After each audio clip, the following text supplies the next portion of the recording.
तर जर का तुम्हाला सीटेट क्रॅक करायचे असेल तर तुम्हाला टाइम वर्क एंड स्पीड से रिलेटेड प्रश्न आलेच पाहिजे।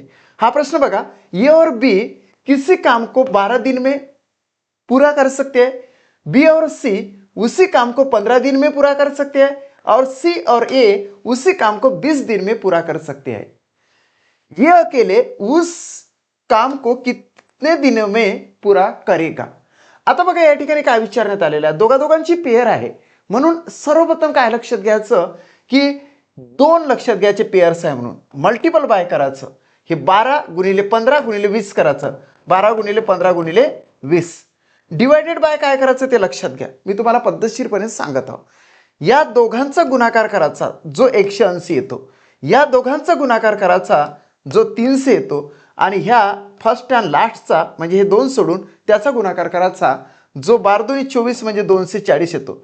या तिघांची बेरीज करा, एलसीएम काढू नका, मी सांगतो तसं करा। या ठिकाणी 0 8 आणि 4 किती 12, हात सोला 1, 3 आणि 3 6 आणि किती 7, 720 झाले।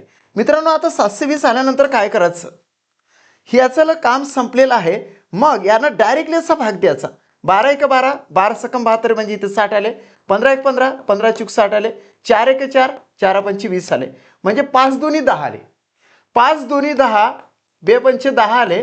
हे 10 म्हणजेच काय की तिघे मिळून ते काम 10 दिवसात पूर्ण करू शकतात। आता पुढचं बघा, लक्षात घ्या, त्यांनी आपल्याला हेच जर विचारलेलं असेल तर एक गोष्ट या ठिकाणी आपण थोडीशी ग्राफिंग करूया। या ठिकाणी असा ए टाकायचा, इथे बी टाकायचा आणि इथे सी टाकायचा, ए आणि बी 12 दिवसात, बी आणि सी 15 दिवसात आणि सी आणि ए 20 दिवसात। आता काय विचारलं, ये अकेला उस काम को कितने दिन में पूरा करेगा। आपल्याला माहित आहे की 10 आले म्हणून या एच्या पुढे काय आहे 15 आहे, या एच्या पुढे 15 आहे म्हणून काय करायचं की 10 आले म्हणून 1/10 वजा 1/15 याचा गुणाकार करा 15 वजा 10 आणि म्हणजेच असा गुणाकार करून वजाबाकी करा आणि याचा गुणाकार करा 10 गुणिले 15। आता या ठिकाणी 5 उरते, 5 1 5, 5 दुनी 10 आणि 15 दुनी किती 30, म्हणजेच ये अकेला उस काम को 30 दिन में पूरा कर सकता है। सो प्रॉपर आंसर येते मित्रांनो 30 दिन। Third option is the right answer of this question. दुसरा प्रश्न मित्रांनो मी तुम्हाला होमवर्कसाठी दिलेला आहे, तो एकदाच तुम्ही वाचून घ्या आणि प्रॉपरली त्याचा आन्सर कमेंट बॉक्समध्ये टाका। जर का तुम्हाला माझा व्हिडिओ आवडला असेल तर आपल्या मित्रांपर्यंत शेअर करा, या व्हिडिओला लाईक करा आणि स्टडी मॅथ चॅनलला सबस्क्राईब करायला विसरू नका। थँक्यू।